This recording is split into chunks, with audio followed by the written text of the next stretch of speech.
Hi ಎಲ್ರಿಗೂ ನಮಸ್ಕಾರ. ಹಬ್ಬದ ಸೀಸನ್ಸು ನಾವು ಹೊರಟಿದ್ದು ಚಿಕ್ಕಪೇಟೆಗೆ. ನೀವೇನಾದರೂ ಬ್ಯಾಂಗ್ಳೂರಲ್ಲಿ ಇದ್ದು ಚಿಕ್ಕಪೇಟೆ ವಿಸಿಟ್ ಮಾಡಿಲ್ಲ ಅಂದರೆ ಖಂಡಿತ ಚಿಕ್ಕಪೇಟೆ ವಿಸಿಟ್ ಮಾಡಿ. ಇಲ್ಲಿ ನಾವು ಹೋಗಿದ್ದು ಹೆನ್ನ ಕವರಿಂಗ್ ಬ್ಯಾಂಗಲ್ಸ್ಗೆ. ಇಲ್ಲಿ ನೋಡ್ತಿದ್ದೀರ ನೀವು ತುಂಬಾ ಚೆನ್ನಾಗಿರೋ bangle collections, varieties of bangles ನಿಮಗೆ ಫಂಕ್ಷನ್ ವೇರು, ಪಾರ್ಟಿ ವೇರು, ಹಬ್ಬಕ್ಕೆ ಎಲ್ಲ ಥರ ಬ್ಯಾಂಗಲ್ಸ್ ಇವ್ರ ಹತ್ರ ಸಿಗುತ್ತೆ. ಹೋಲ್ಸೇಲ್ ಅಂಗಡಿ ಇದು, ಹೋಲ್ಸೇಲು. ಚೆನ್ನಾಗಿರೋ ಬ್ಯಾಂಗಲ್ಸ್ ಸಿಗುತ್ತೆ ನೋಡಿ. ಇದೆಲ್ಲ ಫಂಕ್ಷನ್ ವೇರ್ ಬ್ಯಾಂಗಲ್ಸ್. ಇದು ಕಲೆಕ್ಷನ್ಸ್ ನೋಡಿ, ಆ ಕಲರ್ ನೋಡಿ, ಆ ಬ್ಯಾಂಗಲ್ದು ಶೈನಿಂಗು ಎಲ್ಲ ತುಂಬಾ ಇಷ್ಟಪಟ್ಟು ತೊಗೊಬಿಟ್ವಿ. ನಮಗೆ ಒಳ್ಳೊಳ್ಳೆ ಕಲೆಕ್ಷನ್ ಸಿಕ್ಬಿಡ್ತು ಇಲ್ಲಿ ನೋಡಿ. ಕಲರ್ಫುಲ್ ಆಫ್ ಬ್ಯಾಂಗಲ್ಸು ಇಲ್ಲಿ ನೋಡ್ತಿದ್ದೀರಾ. ಚಿಕ್ಕಪೇಟೆ ಒಳ್ಳೆ ಶಾಪಿಂಗ್ಗೆ ಹೆಸರುವಾಸಿ ಇದು. ಏನೇನು ಐಟಮ್ಸ್ ಬೇಕು ನಮಗೆ ಚಿಕ್ಕಪೇಟೆಯಲ್ಲಿ ಸಿಕ್ಬಿಡುತ್ತೆ.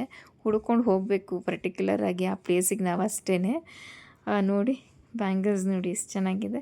ಇನ್ನೂ ಸ್ವಲ್ಪ ಕೆಲಸ ಮುಗಿಸಿ ಮನೆಗೆ ಹೊರಟ್ವಿ. Thank you so much for watching.